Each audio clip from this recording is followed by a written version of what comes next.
Who the are these cameras for? What's up? I'm Joe, and today I got a question for you. And it's been sitting in the back of all of our minds, just nobody's wanted to address it. Like I said earlier, who are these cameras for? Because lately, the biggest releases haven't been boring, for sure. But they also haven't really felt like they're being made for the everyday creator or the everyday photographer either. Like, let's take a look. Fuji, I love Fuji. I'm falling in love to be a Fuji shooter. But they came out with the X-E5, which essentially it's an X100VI with interchangeable lenses. And that's pretty sick. We all know the high demand of the X100VI. But the price? That thing is at $18.99 for the basic kit. Like, let's look at the history of the X-E4. Back in 2021, that was about $10.50 for the same line, and you've seen a 40% price jump. Like, I get it. Fuji gave it a lot of premium upgrades, and that's what everyone's been saying. But it's teetering now on like a luxury territory versus like a common everyday shooter. Perfect. That's fine. That's totally acceptable. It's still within price range. It's still under $2,000. So, and it's packing a lot of punch. Fine. Okay, cool. But then it came out with the GFX100, and that thing is a luxury beast. That's like end all be all medium format, like I'm a lawyer kind of money. Cool. I get it. You want to have those luxury cameras. But then they came out with the Fuji X1/2. And yes, it's a cool idea. Tiny sensor, flip screen, that fun vibe, but no RAW support. And it starts at $850.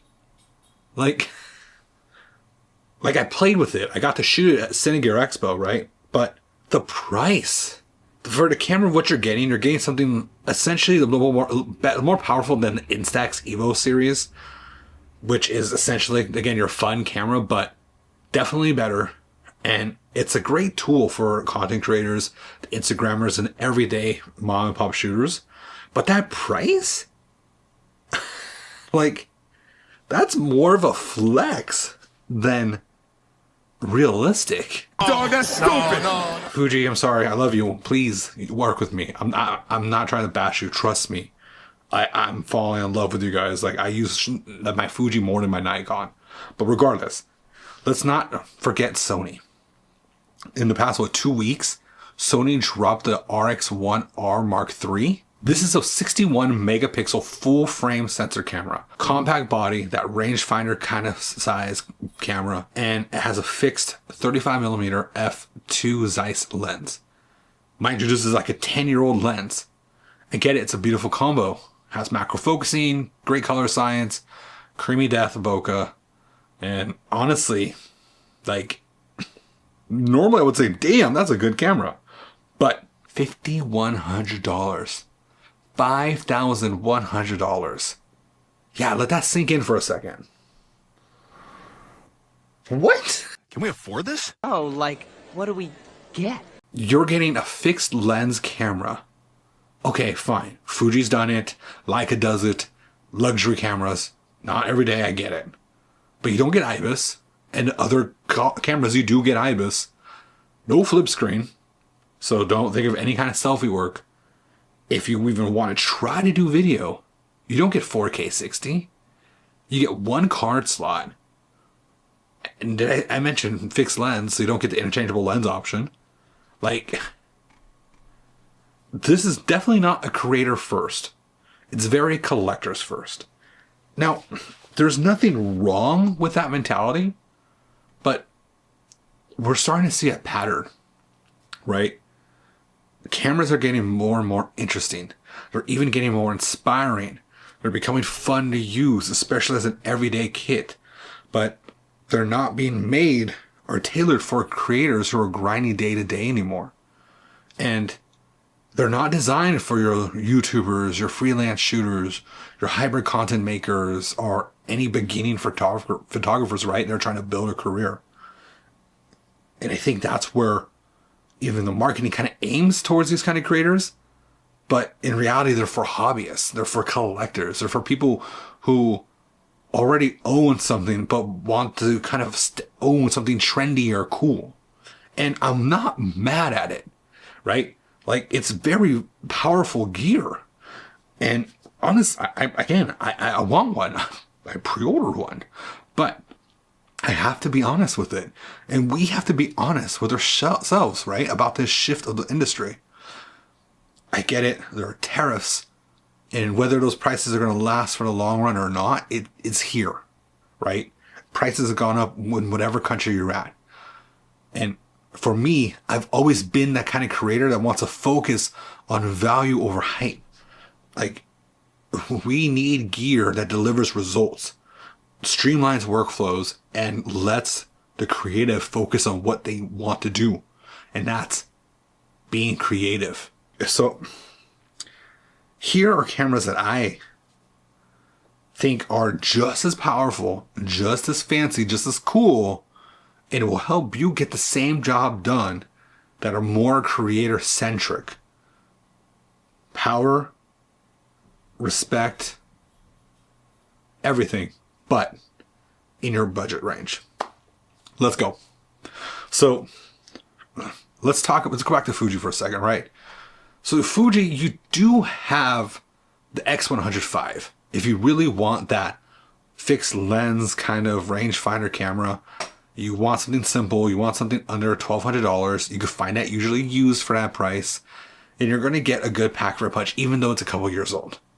But if you're a video creator and you're a hybrid shooter and you want some really strong power and don't mind an APS-C sensor, this is where the X-M5 really comes into play. Because in my mind, that is the APS-C like hybrid killer. You get, for video wise, you get 6K open gate, you get all the different film sims, you get interchangeable lens ability, and you could get a great combination of a lens and that body for less than $999, right? If you're really, really on a budget, then I go to like my Nikon line, because Nikon, you could get a Z30 for way under like $600 refurbished, and you're going to lack some of those other fancy features, but it's going to be a good workhorse camera. Okay. Now for Sony, like in reality, you could just get the A7CR.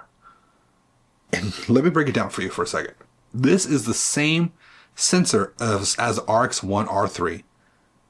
It has IBIS. It has interchangeable lenses. And it has the perfect mix of hybrid tools for $2,000 cheaper. A little bit bulkier. Maybe not pocketable, right? But again, for video and our photo aspects, you're paying the difference from the RX1 versus the ACR or the A7CR. You're really just paying for the feel of like fancy.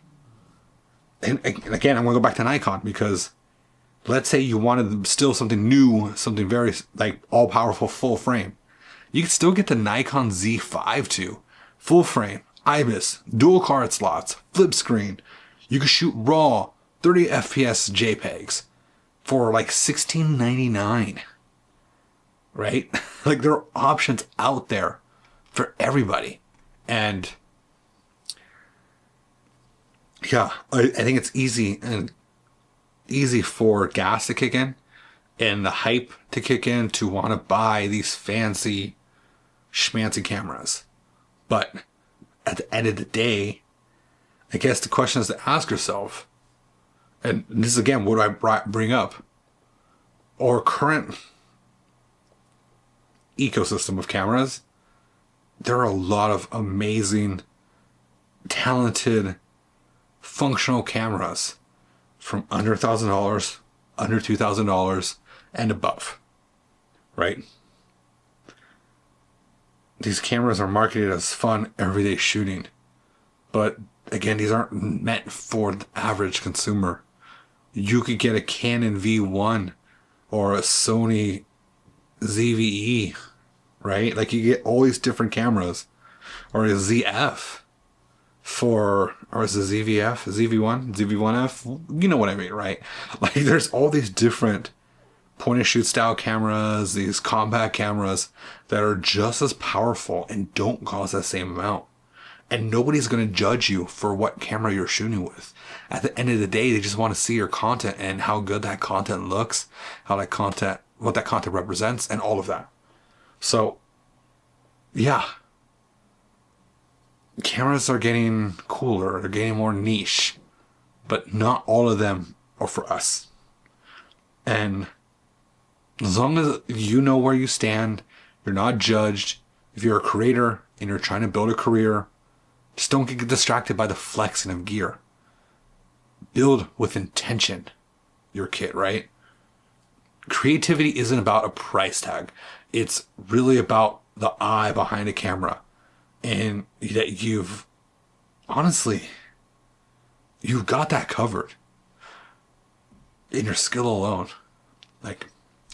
So here's it, think about it this way. Creativity is not about the price tag. It's about the eye behind a camera and what you can do with that gear, right? I'm going to leave it at that because, yeah, I'm the first proponent of getting minimum two cameras for anyone's kit. One for gear creation, and that's your workhorse, and one for fun, for play. But you don't need to break the bank to have one or both, and you don't need to feel obligated if you can only afford something. And honestly, maybe this is for another video. These things are still really powerful and can get a lot of things done if you're balling on a budget. But again, that's for another video. I'm going to wrap it up here. Hopefully you guys liked this video. If you enjoyed it, please give it a thumbs up. You can share it. Subscribe to the channel if you really enjoy these kind of conversations. I would appreciate it. I know you're looking to build your creative kit in 2025. Let me help you. My name is Joe. Let me be your camera guy. And now I gotta go record some more videos and get some stuff done because I've been behind on this channel. So I'm gonna go shut up and create now. Peace.